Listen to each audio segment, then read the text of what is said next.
इसी तरह नए नए वीडियो के लिए हमारे चैनल को सब्सक्राइब ज़रूर करें और इस वीडियो को ज़्यादा से ज़्यादा शेयर ज़रूर करें ताकि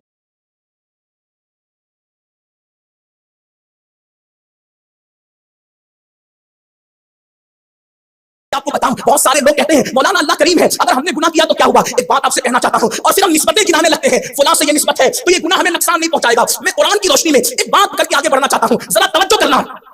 जिस कौम को अल्लाह ने सूअर और बंदर बनाया, कुरान उठा करके पढ़े, दाऊद अलैहिस्सलाम के दौर में जो वाकया रूनुमा हुआ कि सूअर और बंदर जो कौम बनी, उसकी निस्बतें कोई कमजोर थी। जिन पर पत्थर बरसे उनकी निस्बतें कोई कमजोर थी, जिन पर हवा चली उनकी निस्बतें कोई कमजोर थी। आप कुरान उठाकर देखें, उनकी निस्बत कुरान बयान करता है। ध्यान देना, इमामुल मुतकल्लिमीन मौलाना नकी अली खान रहमतुल्लाहि तआला अलैह बड़ा खूबसूरत जुमला लिखते हैं, अल्लाह को करीम जानकर गुनाह करने वाले, तू अल्लाह को कादिर जानकर जहर क्यों नहीं खाता? जब तेरे गुनाहों पर वो तुझे माफ करके जन्नत दे सकता है तो जहर खाने पर वो तुझे जिंदगी भी तो दे सकता है।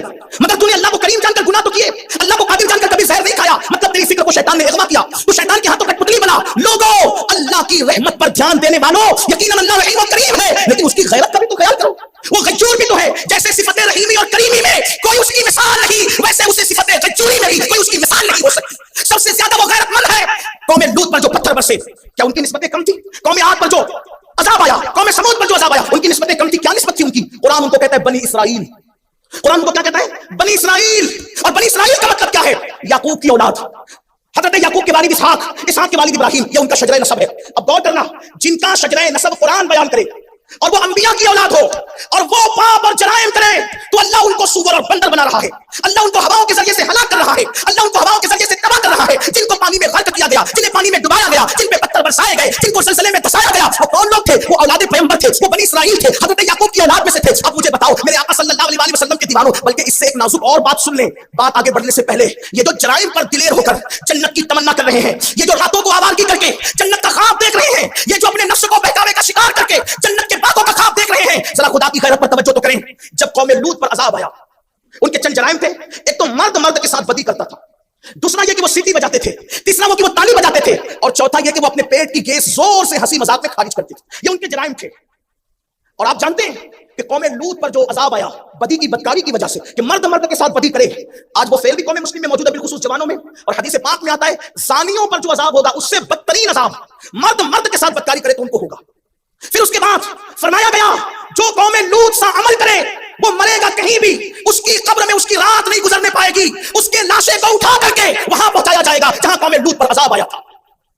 लेकिन मेरा उन्वान वो नहीं, आपको बताना ये चाहता हूं कि खुदाबंद कुद्दूस की गैरत का आलम क्या है, मेरे अल्लाह की गैरत का आलम क्या है। देखो, कौम लूत ने बुराई की, जराइम किए, ये जितने जराइम मैंने बुनाए, बदी, बदकारी, सीटी बजाना, ताली बजाना, गैस का जोर से हंसी मजाक में खारिज करना, ये चारों जराइम में लूत अलैहिस्सलाम की बीवी शामिल नहीं है।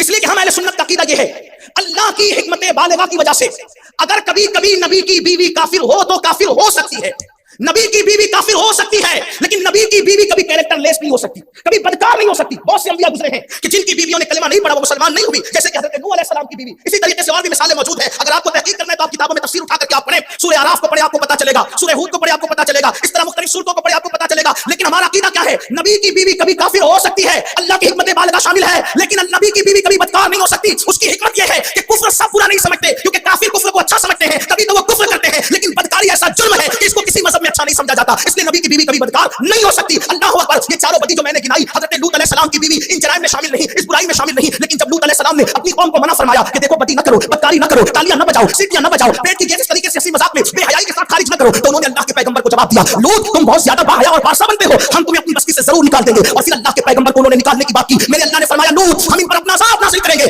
आप बस्ती छोड़ करके निकल जाए। मेरी कौम के जवानों, दिल के कानों से सुनना, रात की तारीकियों के अंदर मोबाइल हाथ में लेकर नरम नरम कट्टों पर ज़िना के मनाज़िर देखने वालों, जराइम के अंदर डूब करके जन्नत के ख्वाब देखने वालों, मेरे अल्लाह की गैरत का अंदाजा करो। अल्लाह अकबर। रब ने फरमाया कि लूत अपने घर वालों को लेकर के बस्ती से निकल जाओ। हजरत लूत अलैहिस्सलाम जब बस्ती से निकल रहे थे और कौम पर पत्थर बरस रहे थे, हदीस पाक में आता है कि जब उनके सर पे पत्थर बरसते थे तो सर को चीरते हुए, पेट से गुजरते हुए उनके पाखाने के मकाम से वो पत्थर नीचे निकल जाता था, जिससे उनका वजूद चिर जाता था, हलाक हो जाता था। पत्थरों की बरसात हो रही है। लूत पैगंबर की बीवी इन चारों जराइम में शामिल नहीं है, लेकिन जब कौम पर पत्थर बरसते हुए देखे तो लूत अलैहिस्सलाम की बीवी ने कौम की मोहब्बत में, मुजरिमों की मोहब्बत में, उन पापियों की मोहब्बत में मुड़ करके देखा और कहा, हाय मेरी कौम।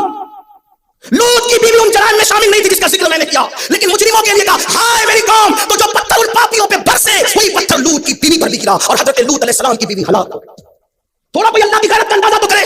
جب پیغمبر کی بیوی مجرموں کے لیے کہے ہائے میری قوم, تو وہی پتھر اس پہ بھی گرتا ہے جو مجرموں پہ گر رہا ہے. تو جو قوم خود جرم کرے اور پھر سوچے کہ میری نسبتیں بڑی ہے, ارے جب جرائم انبیاء کی نسبتوں کو منقطع کر دیتے ہیں تو پھر جرائم کیا امتیت کی نسبت منقطع نہیں کر سکتے؟ جرائم جس حد اس کی الگ الگ ہے, ہر جرم منقطع نہیں کرتا, ہر گناہ منقطع نہیں کرتا, لیکن کوئی تو منزل آتی ہے جہاں انسان کو نسبت کام نہیں آتی. جیسا کہ جرم کے بارے میں قرآن کہتا ہے لیس من اہلک, اے نوح اب یہ تیری آل سے نہ رہا. بولو نسبت ٹوٹی کہ نہیں ٹوٹی؟ اور یہاں سارے جرائم, سارے گناہ, ساری برائیاں, ساری بدی, اور اس کے بعد خواب دیکھ لے جنت کا. مثال کے طور پر نمازی کو لے لیجیے. فقیہ ابو اللہ سمرقندی رحمۃ اللہ علیہ لکھتے ہیں کہ اللہ کے رسول علیہ السلام فرماتے ہیں جس نے جان بوجھ کر نماز چھوڑ دی اس سے اللہ بھی بیزار ہے, اللہ کے سارے رسول بیزار ہے, اللہ کے ملائکہ بیزار ہے, اور فرماتے ہیں میں محمد خود بھی اس سے بیزار ہوں جو نماز نہیں پڑھتا. جس سے اللہ کے رسول بیزار ہو, بتائیں مجھے اس شخص کو یہ حق کیا ہے کہ ہم رسول اللہ کے, اس کو یہ حق کیا جس سے حضور بیزاری کا اعلان کرے. تو میرے آقا صلی اللہ علیہ وسلم کے دیوانوں, گناہ کر کے جنت کا خواب دیکھنا اور جرائم کر کے اللہ کی غیرت پر نگاہ نہ کرنا اور اس سے آنکھیں موند کر کے انسان گناہ پر دلیر ہو, اس کا انجام کیا؟ تو عرض یہ کر رہا تھا اس دنیا میں اچھے عمل کے لیے آئے ہو, اگر اچھے عمل نہیں کرو گے تو بربادی مقدر بن جائے گی, تباہ کر دیے جاؤ گے, برباد کر دیے جاؤ گے. جہاں گناہ ہے